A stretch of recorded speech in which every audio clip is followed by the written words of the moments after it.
Cette conférence va maintenant être enregistrée. Bonjour tout le monde, jeudi 28 février 2019, point bourse du jour.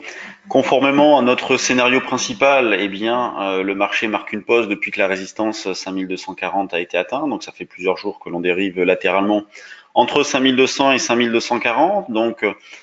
On continue à travailler acheteur, à chercher à acheter sur des retracements. Ce matin, on a déjà pu le faire puisque je proposais un achat à 3,5, donc 5203,5.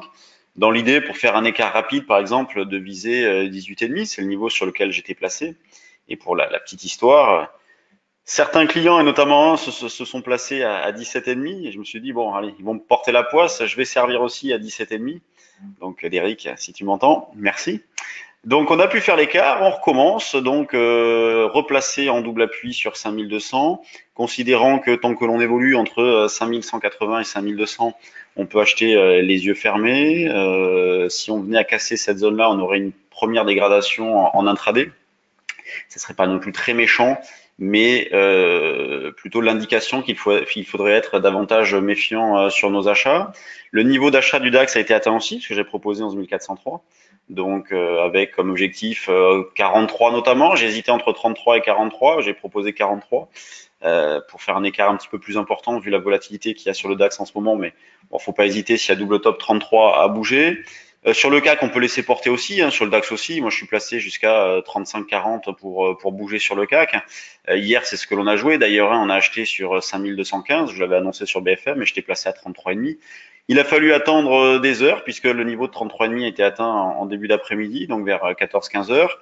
On a pu recommencer l'après-midi vers 15. Alors là, on est allé chercher un tout petit peu plus bas, mais on a pu acheter et donc ressortir le soir autour de 30. Donc c'est une phase pendant laquelle on arrive à accumuler un grand nombre d'écarts. Et si jamais on est systématique, si on n'est pas systématique, qu'on se pose trop de questions, on fait jamais rien.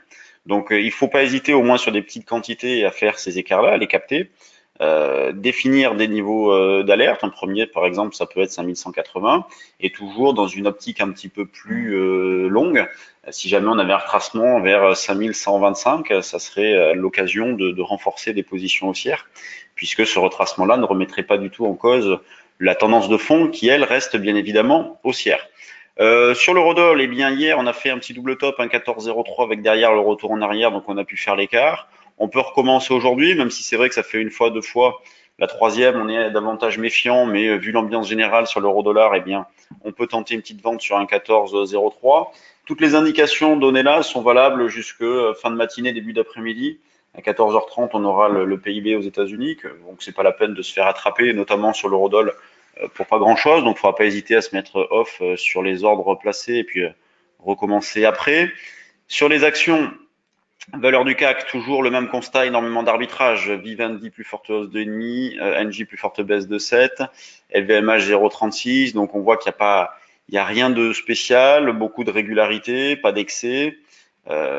Ça bouge davantage sur les mid et small et notamment Altran qui ressort dans les screeners volume. Alors bon, pour notre plus grand plaisir, puisque Altran, c'était une valeur que l'on détenait. Moi, j'en avais acheté il y a longtemps déjà. J'ai allégé ce matin sur 9,5. J'en garde encore. Donc, c'est une valeur avec un gros potentiel, mais il faut pas hésiter à alléger, voire sortir sur des petites extensions comme celle-là. Ça permet de faire le ménage, de récupérer un peu de cash pour se repositionner soit sur cette valeur si jamais elle revient en arrière, soit sur d'autres valeurs.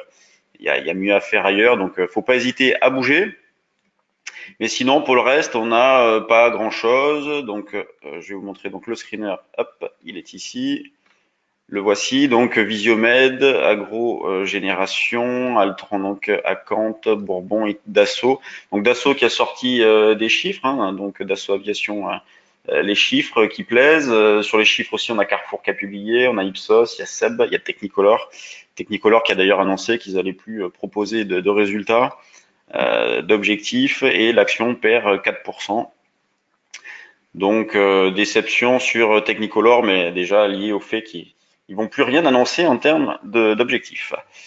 Sur ce, moi je vais vous laisser. Je vous retrouve tout à l'heure donc à 10h30, 11h30 sur BFM Business pour un nouveau point.